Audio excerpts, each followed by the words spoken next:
දෛප්ති සියලු දෙනාටම අයිබෝවන් අපි සාකච්ඡා කරන්න යන්නේ අද 10 වසරට අදාළව දෙවන වාර විභාගයක් යොදුන් 2018 පැවැත්වුණ අවසාන 10 වසර වාර පරීක්ෂණයක් තමයි සාකච්ඡා කරන්න යන්නේ. හොඳයි ඊට අදාළව කට්ටිය මම හිතනවා දැන් මේ වෙනකොට ප්‍රශ්න පත්‍රය කරලා ඇති කියලා.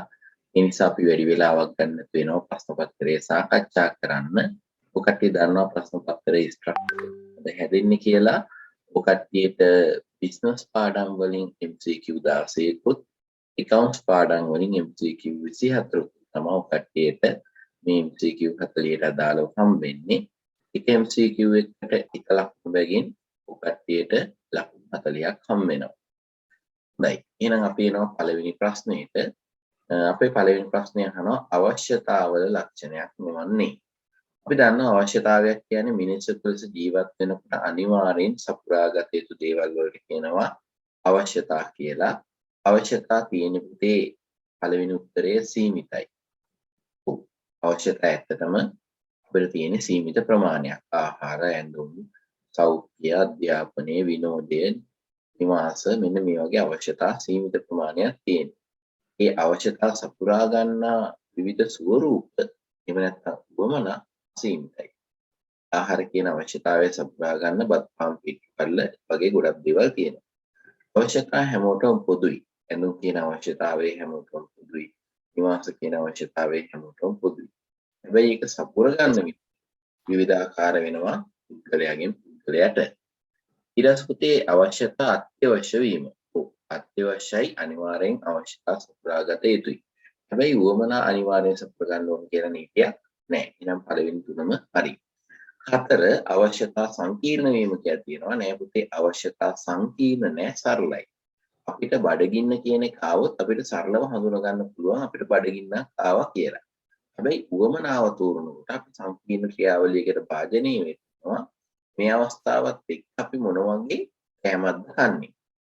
ඒ නිසා පුතේ මෙතන සංකීර්ණ වීම කියන්නේ උවමනාවක ලක්ෂණයක්.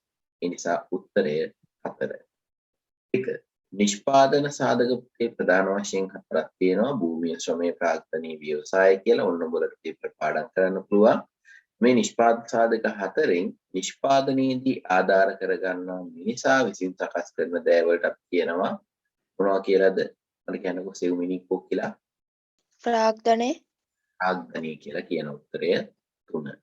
ඊට පුතේ තුන්වෙනි ප්‍රශ්නය ව්‍යාපාර මගින් ඩෙන්ගු රෝගයට හිතකර තත්ත්වයක් ඇති කිරීම පිළිබඳ සැලකිලිමත් විය යුතු ඇල්මැති පාර්ශවය කවුද කියලා අහනවා. කවුද ප්‍රමෝත්කාරයෝ සම්? ප්‍රජාව. සාමාන්‍ය පුතේ ව්‍යාපාර මෙන්න මේ වගේ සමාජ වගකීම් ඉටු කරයි කියලා සමාජ සත්කාර සේවා ඉටු කරයි කියලා බලාපොරොත්තු වෙනවා. ඒතර මෙතනදී කියනවා ව්‍යාපාර මගින් මේ ඩෙන්ගු රෝගයට අදාළ හිතකර තත්ත්වයක් සමහරට ඒක පරිසර පද්ධතියට හිතකර ලෙස ව්‍යාපාර කටයුතු පවත්වාගෙන යයිද කියලා ව්‍යාපාරයේ අභ්‍යන්තර කටයුතු පිළිබඳ සැලකිල්ලක් දක්වන්නේ ප්‍රජාව කියන ව්‍යාපාරයෙන් පිටත ඉන්න ජනතාව තමයි ව්‍යාපාරයට ඇල්මක් දක්වන්නේ. නිසා උත්තරය 3. ඊට පස්සේ ඩෙන්ගු රෝගේ ව්‍යාප්ත කරන ව්‍යාපාරවලට දැඩි නීති පැනවීම අයත් පරිසර සාධකය මොකක්ද කියලා අහනවා. දේශානි ආර්ථික පරිසරය, දේශපාලන පරිසරය, නීතික පරිසරය, ගෝලීය පරිසරය. ඒකෙන් 4 ගෝලීය පරිසරය. හොඳයි. එරන්දි කෝසලාගේ අදහස පුතේ මෙතන පොයින්ට් එක තමයි දැඩි නීති රීති පැනවීම. මේ දඩ පැනවීම. එතකොට මේ දඩ ගහන්නේ පුතේ ඩෙන්ගු රෝගයට අදාළව ව්‍යාපාරවලට දඩ පනවන්නේ මොකෙන්ද? නෛතික පරිසරය. නීති රීති පනවන්නේ නෛතික පරිසරයෙන්. නිසා 4ට උදාල උත්තරය 3. ඊට පස්සේ පස්වෙනි ප්‍රශ්නය ව්‍යාපාරවලට තරකාරී ව්‍යාපාර බිහිවීම. ව්‍යාපාරවලට තරකාරී ව්‍යාපාරයක් බිහිවෙනක ව්‍යාපාරට ශක්තියක්ද? එහෙම නැත්නම් දුර්වලතාවයක්ද? අවස්ථාවක්ද? එහෙම නැත්නම් තර්ජනයක්ද? අනුෂ්කා ශක්තියින් දුර්වලතා අවස්ථා තර්ජන මේ වගේ මොනවද ප්‍රවිෂ්ක? රත්නායක තර්ජනය. ඉතින් අපි මුලින්ම බලන්න ඕනේ මේක අභ්‍යන්තරද බාහිරද කියලා. එතකොට ව්‍යාපාරවලට තරකාරී බිහි වෙනවා කියන්නේ බාහිර පරිසර සාධකයක්. එතකොට අපිට ඇත්තටම තරකාරයෙක් වෙනවා කියන්නේ බාහිර පරිසර සාධකයේ වාසීද අවාසීද කියලා බලන්න ඕනේ. මේක අපිට අවාසියක්. තරකාරයෙක් වෙනවා කියන්නේ අවාසියක්. එහෙනම් පුතේ මේක තර්ජනයක්. අපි දන්නවා ෂදු අත විශ්ලේෂණේ ෂදු පළවෙනි අකුරු දෙක අභ්‍යන්තර පරිසරේ. දෙවෙනි අකුරු දෙක බාහිර පරිසරේ. එහෙනම් මේක තර්ජනයක්. 4. 6 පොදු අංශයට අයත් ව්‍යාපාර සංවිධාන වන්නේ. පොදු අංශයට කියනවා රාජ්‍ය අංශය කියලා කියනවා. ඒතර උත්තර 4 තියෙනවා පුතේ රාජ්‍ය සමාගම්, සමිති සංවිධාන, සමූපකාර, සංස්ථාපිත සමාගම්.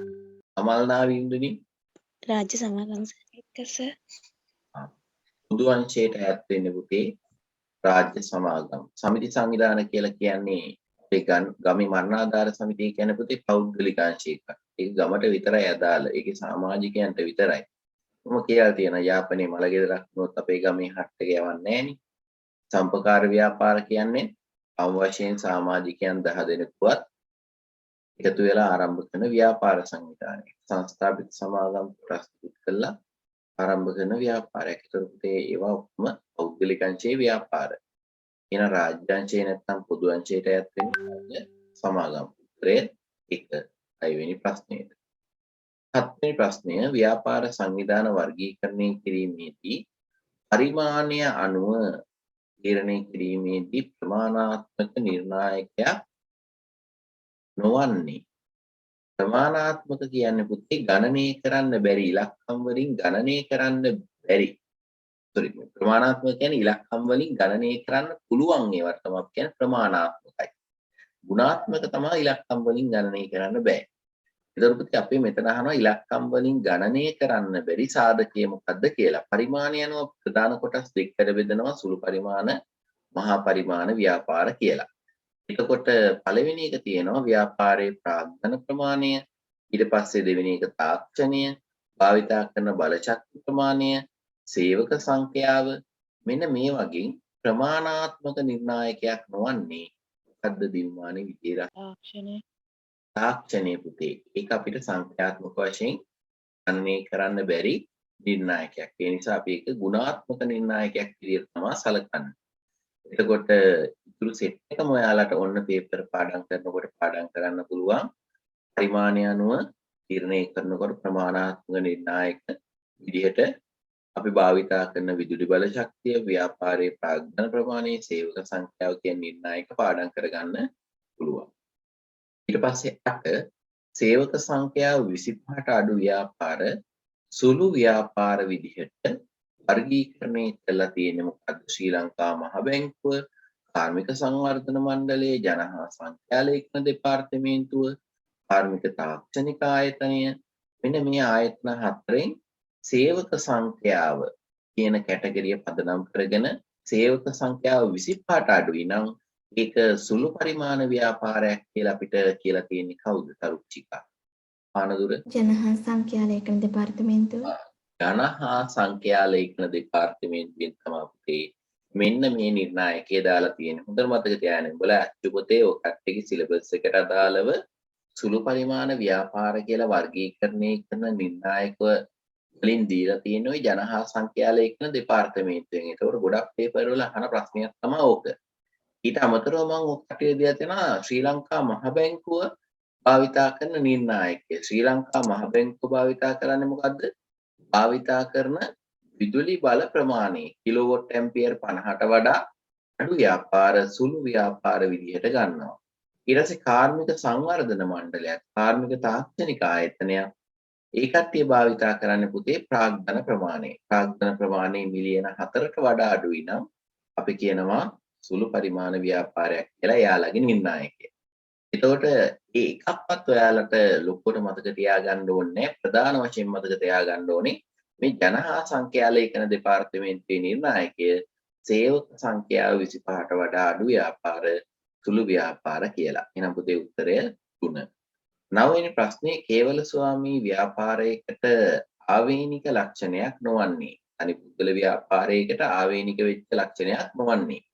අඛණ්ඩ පැවැත්මක් නොමැති වීම, ලියාපදිංචිය අනිවාර්ය වීම, ලාභ හෝ අලාභ තනිව භුක්ති විඳීම, අයිතිකරුවන්ගේ වගකීම අසීමිත වීම. ජයන්ති ඒකනායක. මොකක්ද උත්තරේ 4 9 වෙනි එක. ලියාපදිංචි අනිවාර්ය වේ. ඔව් කේවල ස්වාමී ව්‍යාපාරයක ආවේනික ලක්ෂණයක් නොවන්නේ. පුතේ අනිපුද්ගල ව්‍යාපාරයකට අඛණ්ඩ පැවැත්මක් නැහැ. මං කියලා තියෙනවා අයිතිකරුට ලෙඩ රෝගයක් හැදුනොත් හරි එහෙම නැත්නම් අයිතිකරු මැරුණොත් ඒ ව්‍යාපාරය දිගින් දිගටම පවතින්නේ නැහැ. ඒකට ඒක ආවේනික ලක්ෂණයක්. හැබැයි ලියාපදිංචි අනිවාර්යයිද තනිපුද්ගල ව්‍යාපාරයක් කේවල ස්වාමී ව්‍යාපාරයක් නෑ. තනිපුද්ගල ව්‍යාපාර ලියාපදිංචි අනිවාර්ය නෑ. පෞල් ව්‍යාපාරත් එහෙමයි. ලියාපදිංචි අනිවාර්ය නෑ. හැබැයි අයිතිකරුවන්ගේ සම්පූර්ණ නමින් හැර වෙනත් ආරූඪ නාමයකින් පවත්වාගෙන යනවා නම් විතරක් අපි 1918 අංක 6 දන්න ව්‍යාපාර නාම ලියාපදිංචි කිරීමේ ආඥා පනතයර්ථී ලියාපදිංචි කිරීම අනිවාර්ය වෙනවා. සාමාන්‍ය තත්ත්වවලදී ලියාපදිංචි අනිවාර්ය නෑ. ඒ නිසා ඒක තමයි උත්තරේ බලමු අනිත් ඒවා. තුන්වෙනි උත්තරේ තියෙන අපේ ලාභ හෝ අලාභ තනියම භුක්ති විඳීම. ඔව් ඒක ලක්ෂණයක්. තනිපුද්ගල ව්‍යාපාරවල ලාභ අලාභ තනියම භුක්ති විඳිනවා. අයිතිකරුවන්ගේ වගකීම අසීමිතයි. ඒ කියන්නේ මම ලක්ෂ 5ක ප්‍රාග්ධනයක් දාලා බිස්නස් එක පටන් ගත්තට මගේ වගකීම ලක්ෂ 5ට සීමා වෙන්නේ නැහැ. මම ව්‍යාපාරයේ කවදා හරි දවසක වහනකොට මට මේ ලක්ෂ 5 පියව ගන්න බැරි වුණොත්. කියන්නේ මට තියෙන වගකීම් එක්ක වගකීම් මට පියව ගන්න ව්‍යාපාරයේ සල්ලි ප්‍රමාණවත් නැති වුණොත් මගේ පෞද්ගලික ඉඩකඩම් හරි කැප කරලා මම මේ වගකීම් බේරුම් කළ යුතුයි. ඒ වගේ අසීමිත වගකීමක් තියෙනවා තනිපුද්ගල ව්‍යාපාරවලට. එහෙනම් පුතේ මෙතන අහන්නේ ආවේනික ලක්ෂණයක් නොවන්නේ ලියාපදිංචි අනිවාර්ය වීම. උත්තරය 2. ඊළඟ 10 තනිපුද්ගල ව්‍යාපාරවල අවාසියක් වන්නේ මොනවද? අයිතිකරුවන්ගේ වගකීම අසීමිත වීම. ඒක අවාසියක් නේද? පළවෙනි අයිතිකරුවන්ගේ වගකීම එන්න අසීමිත වෙනවා කියන්නේ ඒක අවාසියක්. අනිත් ඒවාත් බලමු. ඒවන සාමාන්‍ය බුද්ධියෙන් ගන්න පුළුවන් ඔයාලට. ව්‍යාපාරික තොරතුරු රහස්‍යභාවය ආරක්ෂා වෙනවා තනිපුද්ගල ව්‍යාපාරවල. ඒක අයිතිකාරයයි ඉන්නේ. සියලුම ලාභ අයිතිකරු සතුයි. ඒක වාසියක්. පහසුවෙන් ආරම්භ කරන්න පුළුවන්. ඒකත් වාසියක්. එහෙනම් මෙතන තියෙන අවාසිය අයිතිකරුගේ වගකීම අසීමිත වීම. 11 ප්‍රාග්ධනයේ රුපියල් 18 වැඩි නම් පෞල් ව්‍යාපාරයේ ලිඛිත ගිවිසුමක් යටතේ පවත්වාගෙන යන්න ඕනි කියලා සඳහන් වන්නේ මොන පනතින්ද? අපිට දීලා තියෙනවා පුතේ 2007 අංක 7 දන්න සමාගම් පනත, 1918 ව්‍යාපාර නාම ආඥා පනත, 1890 හවුල් ව්‍යාපාර ආඥා පනත, 1840 වංචා වැළැක්වීමේ ආඥා පනත. මට කියන්නකෝ මේකට දාල උත්තරය 4. ඔව්. පුතේ හවුල් ව්‍යාපාර සම්බන්ධයෙන් ගත්තහම 2007 අංක 7 ගන්න සමාගම් පන්ත කියන එක හවුල් ව්‍යාපාර වලට බලපාන්නේ හවුල් ව්‍යාපාරයක උපරිම හවුල්කරුවන් සංඛ්‍යාව 20ක් කියලා සීමා කරන්න. ඊට පස්සේ පුතේ හවුල් ව්‍යාපාර වලට අදාළව හවුල්කරුවන්ගේ නම් වලින් හැර වෙනත් නමකින් පවත්වාගෙන යනවා නම් තමයි මේ 1918 ව්‍යාපාර නාම ආඥා පනත බලපාන්නේ. හවුල් ව්‍යාපාරයක ගිවිසුමක් නොමැති ආකාරය ගිවිසුමක් නොමැති විට කටයුතු කරන්න ඕන ආකාරය තමයි මේ. එහෙම නැත්නම් හවුල් ව්‍යාපාර ප්‍රධාන පනත තමයි 1890 හවුල් ව්‍යාපාර ආඥා පනත. ඊට අමතරව හවුල්කරුවන්ගේ හවුල් ව්‍යාපාරයේ පටන් ගන්නකොට ආරම්භක ප්‍රාග්ධනය රුපියල් 1000ක් හරි 1000ට වඩා වැඩි නම් අනිවාර්යෙන් ලිඛිත ගිවිසුමක් යටතේ ආරම්භ කළ යුතුයි කියලා අපිට පනවන පනත 1840 වංචා වැළැක්වීමේ ආඥා පනත. එනම් පුතේ උත්තරය 4. උත්තරය 4. 11 වෙනි ප්‍රශ්නෙට. ඊට හවුල් ව්‍යාපාරයක ගිවිසුම වාචිකව ලිඛිතව ව්‍යංගයෙන් එහෙම නැත්නම් ඉහත ක්‍රම හෝ ක්‍රමයකට ඒ සාමාන්‍යයෙන් හවුල් ව්‍යාපාරයක ගිවිසුමක් ඇති වෙන්නේ කොයි වගේ ආකාරයකද? ශේලිකාවිය 4. 4. පුතේ අපිට හවුල් ව්‍යාපාරයක් පටන් ගන්න පුළුවන් ආකාර තුන තමයි වාචිකව, ඊළඟ එක ලිඛිත, අනිත් එක තමයි ව්‍යංගයෙන්. මේ ආකාර තුනට පුතේ හවුල් ව්‍යාපාරය ආරම්භ කරන්න පුළුවන්.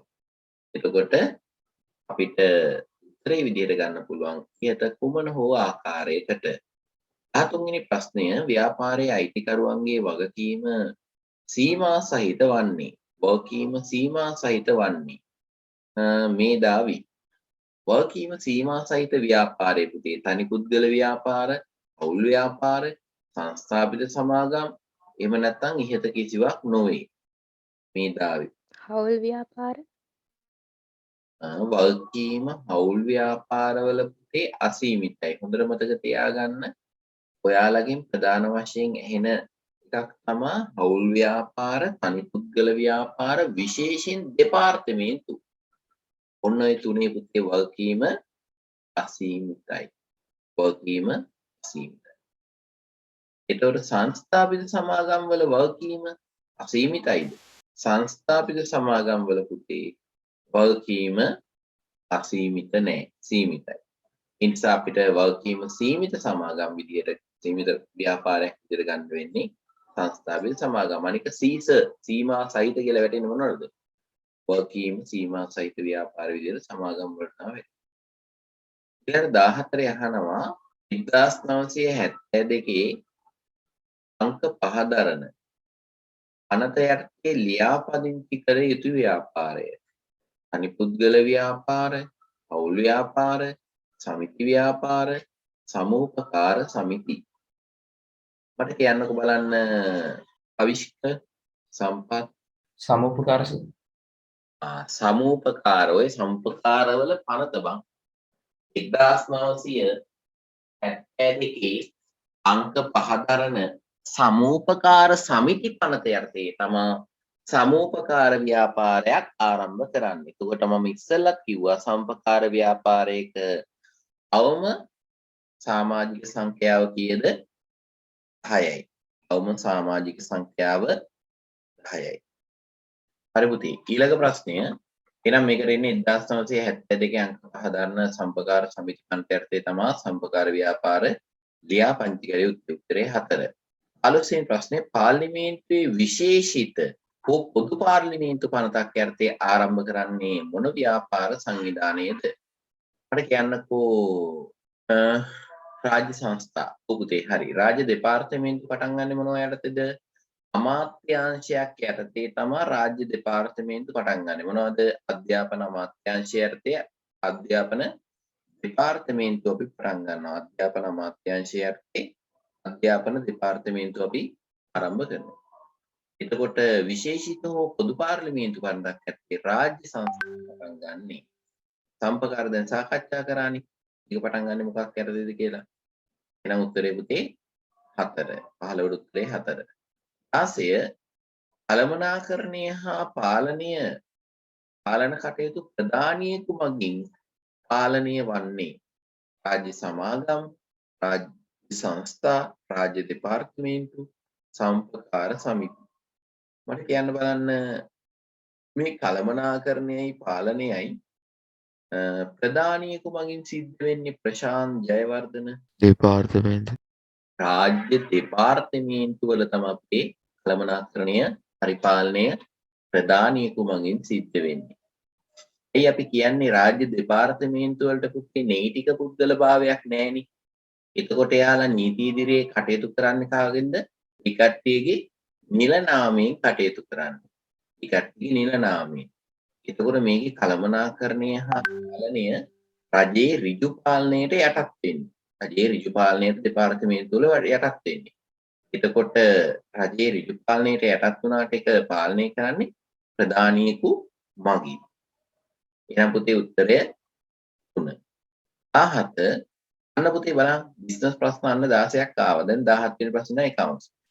ව්‍යක්තමක හා වගකීමක් සමාන ලක්ෂණයක් වන්නේ. මොකද්ද ව්‍යාපාරයේ පාලනයෙන් නතු වීම කියන්නේ? වත්කමක ලක්ෂණයක්. වර්තමාන බැඳීමක් තිබීම වගකීමක ලක්ෂණයක්.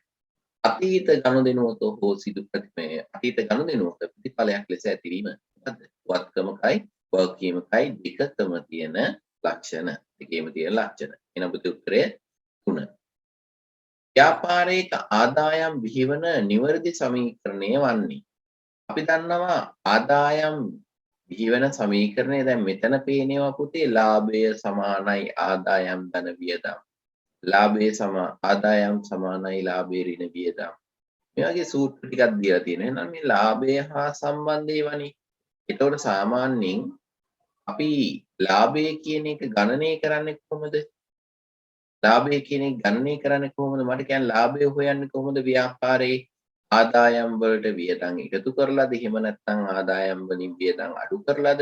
එහෙම නැත්නම් ආදායම් වියදම් වලින් බෙදලාද? මට කියන්න බලන්න තරංග මදුෂාන්. ඉතින් අපි ව්‍යාපාරවල ලාභය ගණනය කරන්නේ කොහොමද? ආදායම් වලින් වියදම් අඩු කරලා ආදායම් වලින් වියදම් අඩු කරලා. එහෙනම් පුතේ ලාභය සමානයි ආදායම් ඍණ වියදම්. ආදායම් ඍණ වියදම්. එහෙනම් අපි ගන්නවා අපිට දැන් ආදායමනේ හොයාගන්න ඕනේ. එහෙනම් ලාභයට ආදායම් හොයාගන්න නම් මොකද කරන්නේ? ආදායම් තනි කරන්න ඕනේ. ආදායම් තනි කරන්න මොකද කරන්නේ? වියදම් අයින් කරන්න ඕනේ. ඍණ වියදම සමාන ලකුණෙන් මේ පැත්තට දැම්මා මොකද වෙන්නේ? ධන වියදම් වෙනවා. අන්න එතකොට ආදායම් තනි වෙනවා පුතේ. ඒක උත්තරේ මොකද්ද? ලාභය ධන වියදම් සමානයි ආදායම්. අපි ඒක නිකන් උත්තරයක් ආදේශ කරලා බලමු. සාමාන්‍යයෙන් ලාභයෙන්නේ ආදායම තියෙනවා 50000ක්. වියදම තියෙනවා 30000ක්. එහෙනම් පුතේ ලාභය කීයද? 20000යි. ලාභය 20000යි. එහෙනම් මේ ආදායම් හැදෙන්නේ කොහොමද? වියදම් තියෙනවා 30000ක්, ලාභය තියෙනවා 20000ක්. ඒ දෙක එකතු කරපුවාම ආදායම් 50000ක් හැදෙනවා. එහෙනම් උත්තරය මොකක්ද? උත්තරය ආදායම් සමානයි ලාභය ධන වියදම්. උත්තරය 18ට 3. උත්තරය 18ට 3. අපෙන් අහනවා පුතේ පස්සදන් තොරතුරු යොදා ගනිමින් 19 20 21 ප්‍රශ්න වලට පිළිතුරු සපයන්න කියලා කියනවා.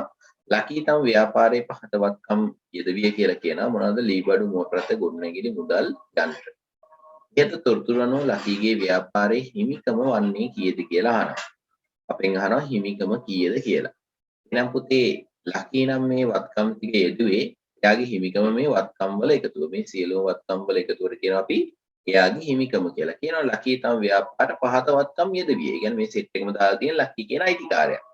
එහෙනම් පුතේ 10000යි 40000යි 50000යි 50000යි ලක්ෂ 5යි 550යි 550යි 30000යි 580යි 580යි 20යි 580යි 20යි 600යි. එහෙනම් පුතේ මේ ව්‍යාපාරයේ හිමිකම ලක්ෂ 6යි. ඊට පස්සේ ලකී බැංකුවට ලක්ෂයක් බැංකුවට රුපියල් ලක්ෂයක් ගෙවීමට තිබුණේ නම් හිමිකම කීයද කියලා අහනවා.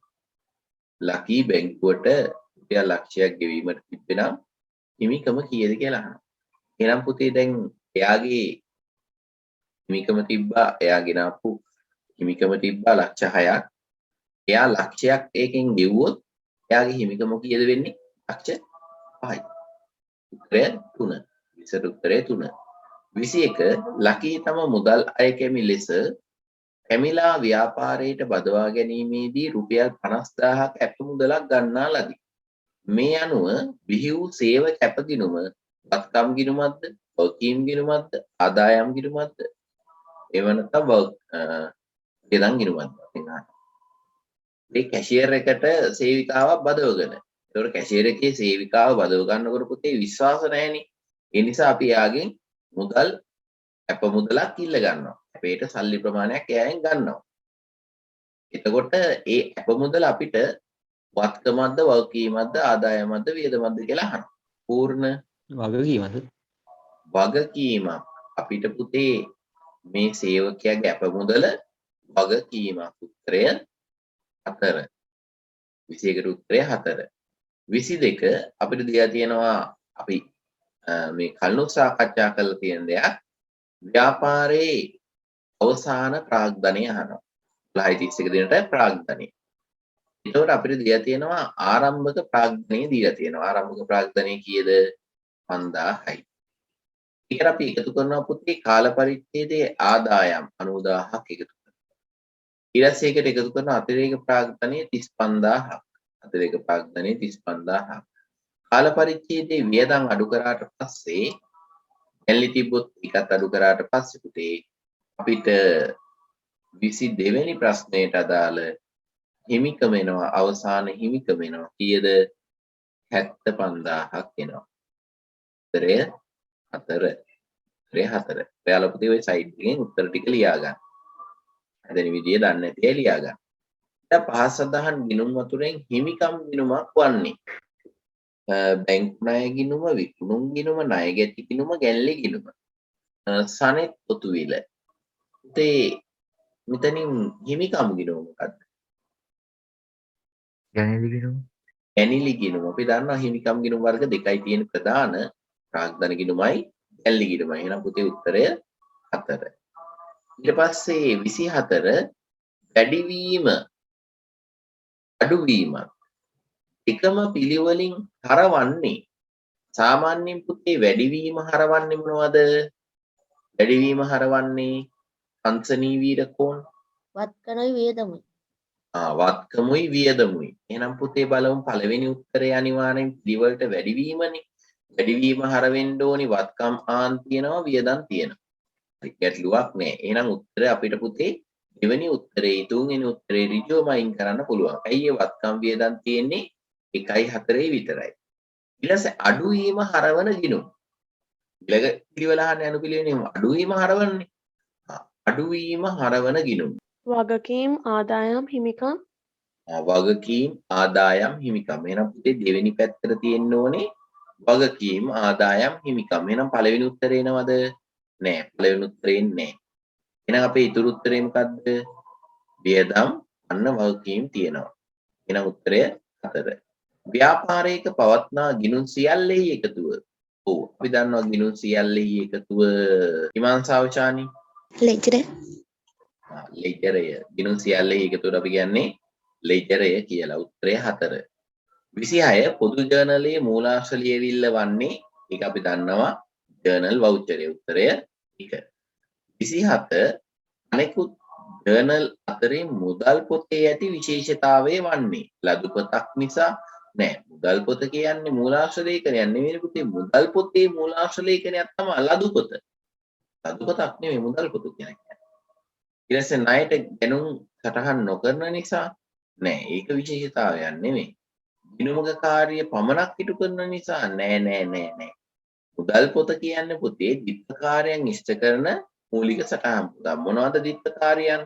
මූලික සටහන් පොතක කාර්යයයි ලෙජර් ගිණුමක කාර්යයයි. අපි දිත්කාරයන් ඉෂ්ට කරන ගිණුම් විදිහට අපි ඉගෙනගෙන තියෙනවා ප්‍රධාන එකක් තමයි මුදල් පොත. තව බැංකු ගිණුමයි සුළු මුදල් පොතයි කියන දෙකක් පුතේ දිත්කාරයන් ඉෂ්ට කරනවා.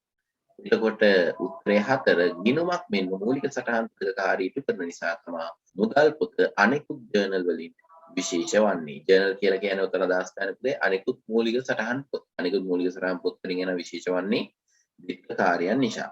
එහෙනම් 24 උත්තරේ 4. 28 ණය ගැතියකු නිමල් රුපියල් 21340ක් ලද අතර එම මුදල ලැබීමේදී 3%ක වට්ටමක් අඩු කර ගන්නා ලදී. මීට අදාළව දුන් වට්ටම වන්නේ වට්ටම අඩු කරන්න පෙර. වට්ටම අඩු කරන්න පෙර. ඊට පස්සේ වට්ටම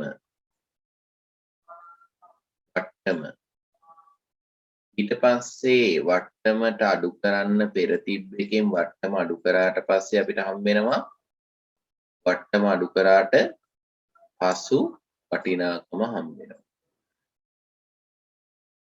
වට්ටම අඩු කරාට පසු වටිනාකම හම්බ වෙනවා. එනම් පුතේ සාමාන්‍යයෙන් වට්ටමක් අඩු කරන්න කලින් 100% ප්‍රතිශතය තියෙනවා. 100% ප්‍රතිශතය තියෙනවා. මේ ගානට අදාළව තියෙන වට්ටම කීයද? 3%යි. එනම් පුතේ 100%ක් තිබ්බ වටිනාකමෙන් 103ක වට්ටමක් අඩු කරාට පස්සේ එන්නේ කීයක්ද? 197යි. 197ක් එනවා. එතකොට අපිට මේ 197 දීලා තියෙනවා. බලන්න. එතන කියනවා ණය ගැතිය වූ නිමල්ගෙන් 21340ක් ලද අතර. එහෙනම් ලද කියන්නේ පුතේ වට්ටම අඩු වුණාට පස්සේ නිමල්ගෙන් හම්බෙන්නේ. වට්ටම අඩු වුණාට පස්සේ මුදල. හරිද?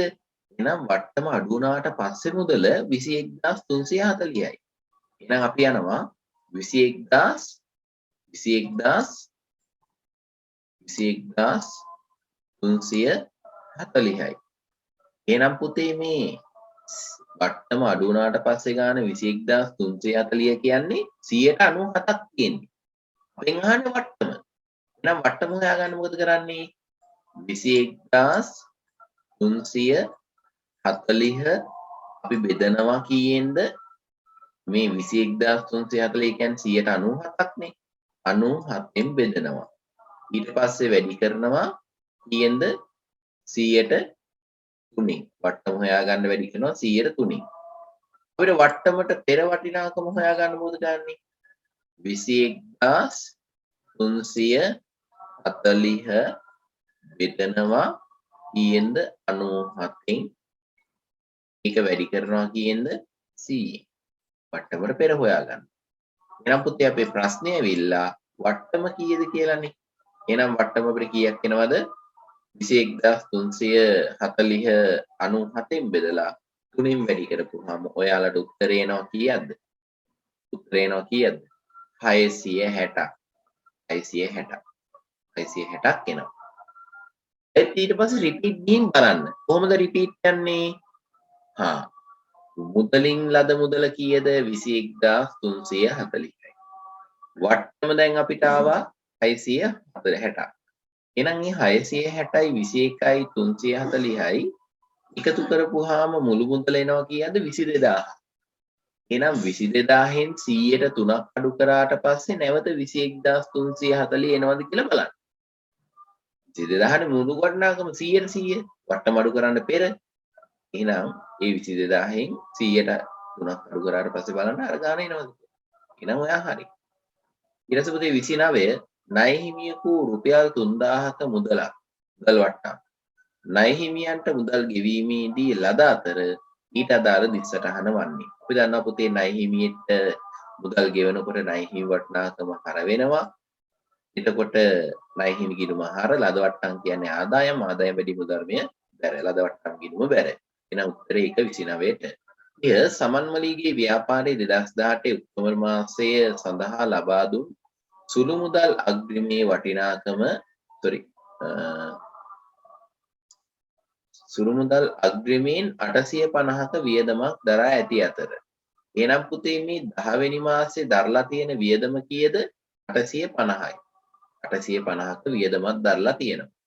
ඒ 850ක වියදමක් දරුවට පස්සේ අතේ ඉතිරි වූ මුදල 650යි. අතේ ඉතිරි වෙලා තියෙනවා කීයක්ද? 650. එහෙනම් මට කියන්න බලන්න මේ ව්‍යාපාරයේ අග්‍රිමේ කීයද? අග්‍රිමේ කීයද? අන්සනී වීරකෝන් අග්‍රිමේ වියදම් කරලා තියෙනවා 850ක් අතේ ඉතිරි වෙලා තියෙනවා 650ක ශේෂයක්. එහෙනම් මේ ව්‍යාපාරයේ අග්‍රිමය 1500යි සර්. 1500යි. හැබැයි අපෙන් අහන්නේ වෙන ප්‍රශ්නයක්.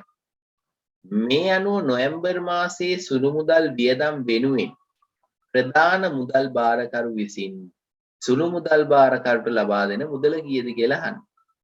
මේ මොකද්ද වක්‍රාකාරයෙන් අහන්නේ? නොවැම්බර් 1 වෙනිදා ප්‍රතිපූර්ණේ කරන්න ඕනේ කීයක්ද කියලා අහන්නේ.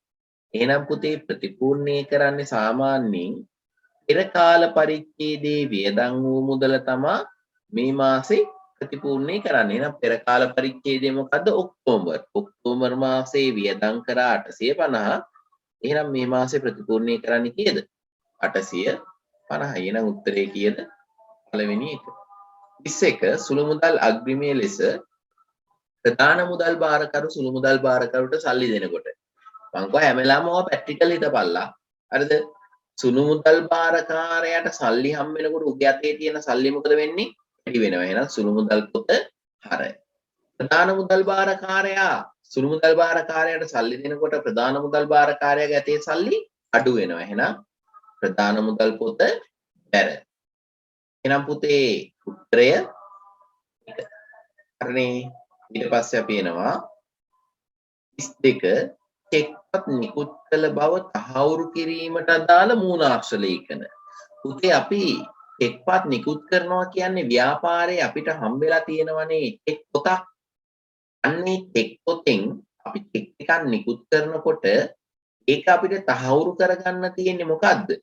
පිළිපත. අර චෙක් එකේ ඉතුරු කොටස තමයි අපිට චෙක් එක නිකුත් කරාද නැද්ද කියලා හොයාගන්න තියෙන සාක්ෂිය. විවිධ සාක්ෂිය පිළිපත. අපුතේ උත්තරේ 2. අර ටිකට් පොත වගේ තියෙන්නේ. එකෙන් ටිකට් එක වගේ අර චෙක් එක කල්ලා දුන්නට පස්සේ ඉතුරු වෙන කොටස තියෙන්නේ. ඒක තමයි අපි පිළිපත කියලා කියන්නේ. 33 බැංකු අයිරා පහසුකමක් බැංකුවෙන් ලබා ගැනීමට නම් පුද්ගලයෙකුට මොකද්ද තියෙන්න ඕනේ? ජංගම ගිණුමක් පැවතිය යුතුයි. ජංගම ගිණුමක් තියෙන්න ඕනේ. 34 ව්‍යාපාරයක් තම බැංකු ගිණුම සංශෝධනය කිරීමේදී ඊට ඇතුළත් නොකරන අයිටම. අන්න පුතේ ඔයාලට වැදගත් කොටසක්. බැංකු ගිණුම සංශෝධනය කරද්දී බැංකු ගිණුම සංශෝධනය කරද්දී ඉන්නේ නැති ප්‍රධාන කාරණා දෙකක් තියෙනවා. මොනවද? ඉන්නේ නැති ප්‍රධාන කාරණා දෙකෙන් එකක් මෙතන තියෙනවා. මොනවද? නිකුත් කළ ගෙවීමට ඉදිරිපත් නොවු චෙක්පත්. අන්න ඒකෙන්නේ. අනිත් එකත් පුතේ ලියා ගන්න. තැන්පත් කළ නමුත් උපලබ්ධි නොවු චෙක්පත්. එහෙම නැත්නම් නිෂ්කාශනයේ නොවු චෙක්පත්. ඔන්න ඔය දෙක බැංකු ගිණුම සංශෝධනය කරලා තියෙන්නේ. මේ දෙක එන්නේ මොකේද? බැංකු සැසඳුම් ප්‍රකාශයට. හොඳට මතක තියාගන්න. බැංකු ගිණුමේ සටහන් වෙච්ච නැත්නම් අන්න සංශෝධනය කරනවා කියන්නේ මොනවද? අලුත් කරනවා. අපි දැන් ඔයාගේ ලකුණු එකතු කරගෙන ගියාට පස්සේ එක ලකුණක් මට මිස් වෙනවා. ඊට පස්සේ ඔයා ආයෙත් පේපරේ උස්සන් ඇවිල්ලා ඔයාගේ ලකුණු සංශෝධනය කරලා දෙන්න කියලා වෙනස් කරලා දෙන්න කියනවා. ඒතකොට අර එකතු වෙච්ච නැති ලකුණු ටික අපි යාට එකතු කරලා දෙනවා. ඒ වගේ පුතේ බැංකු ගිණුමේ සටහන් කරනකොට සටහන් වෙච්ච නැති ලාභාංශය මොකද කරන්නේ? අපිට සංශෝධනය කරන්න වෙනවා. ඒක දාන්න වෙනවා. සටහන් වෙලා නැහැනේ. බැංකු ගිණුමේ සටහන් වූ ණය ගැටි ප්‍රේෂණය එකත් සටහන් වෙලා නැහැ නේද? එහෙනම් සංශෝධනය කරන්න ගන්න වෙනවා. බැංකු ගිණුමේ එකතු කරද්දි සිද්ධ වෙච්ච වැරදි එහෙනම් ඒකත් සංශෝධනය කරන්න ගන්න වෙනවා. එහෙනම් පුතේ සංශෝධනය කරන්න ගන්න නැත්තේ මොකද්ද? නිකුත් කළ නමුත් ගෙවීමට ඉදිරිපත් නොවු චෙක්පත්. උත්තරේ 4. ඒ කියන්නේ මොකේද? බැංකු සැසඳුම් ප්‍රකාශයට. ඊට පස්සේ 35 පට්ලේසි ගානක්. මොකද්ද? ප්‍රතිග්ගේ ව්‍යාපාරයේ 2018 ඔක්තෝබර් මාසයේ ගණන් ටික දියා තියෙනවා. රාණි, ලාලි, ලීලි. යාළගේ ශුද්ධගේ දියා තියෙනවා. ශුද්ධගේ කියන්නේ මොකද්ද පුතේ උතන? ශුද්ධගේ කියන්නේ අර ඉන්වොයිස් වටිනාකමෙන් නැත්නම් ලකුණු පළමිලෙන් වෙළඳ වට්ටම අඩු වුණාට පස්සේ තියෙන ගාන තමයි උතන ශුද්ධගේ කියලා කියන්නේ. හරිද? ඊට තොරතුරු අනුව රිතික්ගේ ව්‍යාපාරයේ 2018 10/31 දින ගැනුම් ජර්නලයේ ගැනුම් ගිණුමට යන අගය කීයද කියලා. එහෙනම් පුතේ මේ තුනේ එකතුයි. ඉතින් මේ ණයට ගැනුම් තුනේ එකතු වෙන ගැනුම් ජර්නලයේ එකතුනේ යන්නේ. එතකොට ওই තුනේ එකතු කීයක් එනවද අපිට? 35 වෙනි එකට දාලව උත්තරය 4,48,000ක් එනවා ওই තුනේ එකතුව. ඒක තමයි ගැනුම් ගිණුමේ හරට යන්නේ. ගැනුම් ගිණුමේ හරට යන්නේ 48,000ක්. ඊට පුතේ 36 විකුණුම් ජර්නලයේ සටහන් කරන්නේ. අපිට විකුණුම් කොහේ සටහන් කරන්නේ? මුදල් පොතේ. සියලුම ණයට විකුණුම් හා ගැනුම් දානවද? නෑ විකුණුම් ජර්නලයේ ඔක්කොම දාන්නේ නෑ. ණයට ගැනුම් දානවද විකුණුම් ජර්නලයේ? නෑ. නැවත විකිණීමේ පරමාර්ථයෙන් මිලදීගත් භාණ්ඩ ණයට වික්කොත් තමයි පුතේ අපි විකුණුම් ජර්නලයේ දාන්නේ. අපි දන්නවා විකුණුම් ජර්නලයේ දානකොට ප්‍රධාන කොන්දේසි දෙකක් බලපානවා. එකක් නැවත විකිණීමේ පරමාර්ථයෙන් අරන් තියෙන්න ඕනේ. අනිත් එක ණයට විකුණලා තියෙන්න ඕනේ. ඔන්න ඔය කොන්දේසි දෙක සම්පූර්ණ වෙනවා නම් විකුණුම් ජර්නලයේ දානවා. 37 ගිණුම් කරන මෘදුකාංග පැකේජයක් වන්නේ Windows කියලා එකක් තියෙනවද බං? නෑ Windows කියන්නේ ඔය කම්පියුටර් වල තියෙන මේවානේ. ඊට පස්සේ PowerPoint DOS නෑ මෘදුකාංගයේ මොකද්ද? Sage QuickBook ඔන්න ඔයගේ පැකේජ් තමයි පුතේ ගිණුම් කරන්නේ. අපි accounts හදන්න ගන්න මෘදුකාංග Sage. උත්තරේ 4. 38 ශේෂ පරීක්ෂම පිළියෙල කිරීමේ අරමුණ වන්නේ ලාභය ගණනය කරන්න නෑ. ශේෂ පරීක්ෂමෙන් ලාභය හොයන්න බෑනේ. වත්කම් වගකීම් වලට සමාන කරන්න නෑ. උත්තරේ මතක තියාගන්න. අපි පුතේ ශේෂ පරීක්ෂමක් තුලණය වුණා කියලා අපි ගණන් ටික හරියට හැදුවා කියලා කියනවද? නෑ. ශේෂ පරීක්ෂමක් තුලණය වූ පමණින් අපිට ඒ ගාන ඔයා නිවර්දිව ගිණුම්ගත කරා කියලා කියන්න බෑ. අපිට කියන්න පුළුවන් මොනවද? ලෙජර් ගිණුම් වල අංක ගණිතමය නිර්වද්‍යතාවය හරි කියලා කියන්න පුළුවන්. ලෙජර් ගිණුම් වල අංක ගණිතමේ නිර්වද්‍යතාවය හරි කියලා කියන්න පුළුවන්. accounts හරියට ඇදුවා කියලා කියන්න බෑ. එහෙනම් මෙතනත් පුතේ ශේෂ පරීක්ෂම හදන එකේ ප්‍රධාන අරමුණ මොකද්ද? ලෙජර් ගිණුම් වල අංක ගණිතමේ නිර්වද්‍යතාවය පරීක්ෂා කරන්න තමයි අපි ශේෂ පරීක්ෂම හදන්නේ. ඊට පුතේ තියෙනවා සුරනිගේ ව්‍යාපාරයේ පහත වැරදි පොත් සිදු බව හෙළිදරව් වී ඇත. මොනවද? රුපියල් 500ක විදුලි වියදමක් 50ක් ලෙස මුදල් ගිණුමේ වාර්තා කරලලු. ඊට පස්සේ ඔහොම ගණන් හතරක් තියෙනවා බලමු. අපෙන් අහන්නේ පුතේ ඉහත ගනුදෙනු ඉහත තොරතුරු පළවෙනි 39 වෙනි ප්‍රශ්නය ඉහත තොරතුරු අනුව ශේෂ පිරික්සුමේ හෙළිදරව් වන වැරද්ද. අපි පුතේ ශේෂ පිරික්සුමට යවන්නේ දිත්ත සටහන්නේ. එතකොට ඔයාලට මම මේ සරලව කියලා දෙන්නේ. කියන්නේ කිසිම අර ගිණුම් කරණේ වැරදි නිවැරදි කියන පාඩමට අදාළව සම්බන්ධයක් නැතුව සරලව ඔකට ඉර ගහ ගන්න පුළුවන් වෙන තමයි මම මේ කියන්නේ. හරිද? එතකොට ශේෂ පිරික්සුම කියන එක දැන් ඔයාලා දන්නවා. ශේෂ පිරික්සුම අපි දිත්ත සටහන් රීතීන්ට අනුව ලෙජර් ගිණුම් වලට පිටපත් කරාට පස්සේ ඒ වගේ තුලනය කිරීම කරනවා. තුලනය කරාට පස්සේ ඒ වගේ ඉදිරියට ගෙන ශේෂය අපි දානවා මොනවටද? ශේෂ පිරික්සුමට දානවා. ඊගේ ශේෂය. එතකොට පුතේ මේ ශේෂ පිරික්සුමේ ඉදිරියට ගෙන ශේෂය ඇවිල්ලා තියෙන්නේ දිත්ත සටහන් රීතීන්ට අනුව. එතකොට දිත්ත සටහනේ මොකක් හරි ගැටලුවක් වුණොත් ඒ කියන්නේ අපි හිතමුකෝ අපි වැටුප් ගෙවනවා කියලා 5000ක්. එතකොට දිත්ත සටහන මොකද්ද? වැටුප් ගිණුම හර මුදල් පොත බැර. හැබැයි අපි වැටුප් 5000 ගෙවන එක වැටුප් ගිණුමේ 500ක් කියලා දාගෙන. නැත්නම් අපි වැටුප් ගිණුමේ දාලා නැහැ. මුදල් පොතෙන් අඩු කරලා විතරයි. එහෙනම් පුතේ වැටුප් ගිණුමේ දාන්නේ හරටනේ. එහෙනම් වැටුප් ගිණුමේ හර සටහන අපි දාගෙන නැහැ කියන්නේ ශේෂ පිරික්සමේ හර පැත්තේ වෙනසක් එනව නේද? ඊට හිතන්න බැංකු ණයක් ගත්තා කියලා. මුදල් පොත හර බැංකු ණය ගිණුම බැර. එතකොට මුදල් පොත හර වෙනවා සල්ලි වැඩි වෙන නිසා වර්කීම් වැඩි වෙන නිසා බැංකු ණය ගිණුම බැර වෙනවා. එතකොට අපි හිතමු එක මුදල් පොතේ වාර්තා වෙලා නැහැ. බැංකු ණයක් ගත්ත එක රුපියල් ලක්ෂ 2ක බැංකු ණය මුදල් පොතේ වාර්තා වී නැත. එහෙනම් පුතේ බැංකු ණය ගිණුමේ බැර සටහන වාර්තා වෙලා ඒක ශේෂ පිරික්සමට යනවා. හැබැයි හර පැත්තේ සටහන් වෙලා නැහැ නේද? ඒ මුදල් පොතේ දාලා නැහැ කියන්නේ. අන්න එහෙම ශේෂ පිරික්සමෙන් හෙළිදරව් වන වැරදිත් කියනවා. හෙළිදරව් වෙන්නේ නැති වැරදිත් කියනවා. මොනවද හෙළිදරව් වෙන්නේ නැති වැරදි? ඔන්න එකක්. අර ගත්ත බැංකු ණය රුපියල් ලක්ෂ 2 රුපියල් 20000ක් ලෙස ගිණුම් වල දාලා. ඒතකොට ඩබල් එන්ට්‍රියම දාලා තියෙන පුතේ 20000ක් කියලා. ලක්ෂ 2 ඩබල් එන්ට්‍රි යන්න ඕනේ. හැබැයි 20000 තමයි ඩබල් එන්ට්‍රි දාලා තියෙන්නේ. ඊට වැටුප් ගෙවනවා රුපියල් 5000 අදාළ ගිණුම් දෙකෙහි රුපියල් 500 බැගින් වාර්තා කිරීම. ඒතකොට අපිට හොයාගන්න පුළුවන් දෝෂයක් වුණා කියලා නෑ. ගාන බැලන්ස් වෙනවා. ඒවට කියනවා මොනවද? ශේෂ පිරික්සුමින් හෙළිදරව් නොවන දෝෂ කියලා කියනවා. හරිද? දැන් අපි එනවා පළවෙනි එක. රුපියල් 500ක විදුලි වියදම් රුපියල් 50ක් ලෙස මුදල් ගිණුමට බැර කිරීම. එහෙනම් පුතේ මේකෙන් අපිට හෙළිදරව් වෙනවද නැද්ද වරදක් වුණා කියලා? රුපියල් 500ක විදුලි වියදම 50ක් ලෙස මුදල් ගිණුමේ වාර්තා කරලු. එතකොට ඔව් සර්. ඒක හොඳට කල්පනා කරන්න. 500ක විදුලි ගාස්තුව යන්නේ කොහෙද? මුදල් පොත බැර විදුලිය ගිණුම හර. එතකොට අවුල කරලා තියෙන්නේ යාලා මොකේද? ගිණුම් දෙකේම වැරද කරලා නම් එකම වරද කරලා නම් ගැටලුවක් නැහැ. හැබැයි මුදල් ගිණුමට බැර කරලා තියෙන්නේ 50ක් කියලා. එහෙනම් මුදල් ගිණුමේ තමයි පුතේ අවුල වෙලා තියෙන්නේ. එහෙනම් ඒක ශේෂ පිරික්සමෙන් අපිට හෙළිදරව් වෙන වරදක්. ඒ කියන එක හෙළිදරව් වෙන වරදක්. ඊට පස්සේ B රුපියල් 3000ක ගොඩනැගිලි අලුත් වැඩියා වියදම ගොඩනැගිලි ගිණුමට හර කිරීම.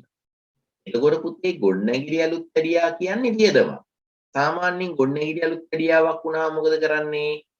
ගොඩනැගිලි ගිණුම ගොඩනැගිලි අලුත් වැඩියා ගිණුම හර කරනවා. ගොඩනැගිලි අලුත් වැඩියා ගිණුම හර කරනවා. හැබැයි ගොඩනැගිලි ගිණුම හර කරන්න ඕන එක අපි හර කරගෙන තියෙන්නේ කොහෙද? ගොඩනැගිලි ගිණුමට. එතකොට ඔය දෙකින් ගොඩනැගිලි ගිණුම හර කරත් ගොඩනැගිලි අලුත් වැඩියා ගිණුම හර කරත් අදාළ වටිනාකම යන්නේ කොහෙද? අවසානට ශේෂ පිරික්සුමට. අපි ගොඩනැගිලි ගිණුමට දාන්න ඕන එක ගොඩනැගිලි අලුත් වැඩියා ගිණුමට දාලා තිබ්බා.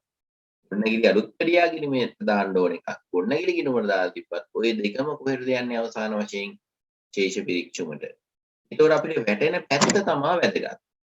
ගොඩනැගිලි අලුත් පෙඩියා වියදමක් නිසා ඒක වැටෙන්නේ හරට. ගොඩනැගිලි වත්කමක් නිසා ඒක වැටෙන්නේ හරට. ඒ නිසා කොහෙට දාලා තිබ්බත් මේ ශේෂ පිරික්සුම එළිදරව් වෙනවද ඒක? ඒක ශේෂ පිරික්සුමෙන් හොයන්න බෑ. වරදක් වුණා කියලා අපිට හොයන්න බෑ. ඇයි? ගොඩනැගිලි අලුත් පෙඩියා වියදම හරට වැටෙන්න ඕන එක වෙනත් ගිණුමක හරට වැටිලා. ඒ නිසා ගාන බැලන්ස් වෙනවා. ඒ නිසා අපිට ඒක ශේෂ පිරික්සුමෙන් එළිදරව් වෙනවද? නෑ. එළිදරව් නොවන වරද මොකද්ද පුතේ? E. අපි හොයාගත්ත ඒකට උත්තරේ. ඊට පස්සේ බලන්න ඊළඟ එක C. 5500ක් ණය ගැති ලැබීම් ණය ගැති ගිණුමේ පමණක්. ණය ගැති ගිණුමේ පමණක් නම් වාර්තා කරේ පුතේ. මුදල් පොතේ දාලා නැහැ. එහෙනම් එළිදරව් වෙනව නැද්ද? එළිදරව් වන වරදක්. 1500ක ණය හිමි ගෙවීමක් ණය හිමි ගිණුමේ ණය හිමි ගිණුමේ තමයි අවුල කරලා තියෙන්නේ. එක ගිණුමක අවුලක් වෙලානේ. ඒ කියන්නේ පුතේ මුදල් ගිණුමේ හරියට දාලා. ණය හිමි ගිණුමේ 1150ක් ලෙස වාර්තා කරලා තියෙනවා. එහෙනම් ඒකත් හෙළිදරව් වෙනවද? ඔව් හෙළිදරව් වෙනවා. එහෙනම් පුතේ හෙළිදරව් වෙනව මොනවද? ACD. ACD උත්තරය 2. 39ට උත්තරය 2. 40ට උත්තරය 1. එහෙනම් පුතේ දැන් එන්න ඔයාලගේ එක්සෑම් එක ලං වෙනවා. ඒ නිසා පොඩ්ඩක් මහන්සි වෙලා වැඩ කරගෙන යමු. අපි ඉදිරියටත් ඔයාලට ප්‍රශ්න පත්‍ර සාකච්ඡාව පවත්වන්න බලාපොරොත්තු වෙනවා. ඒ වගේම කට්ටියට වීඩියෝස් ටික ලබා ගන්න කටයුතු කරනවා. එහෙනම් සියලු දෙනාටම සුබ දවසක්. ආයුබෝවන්.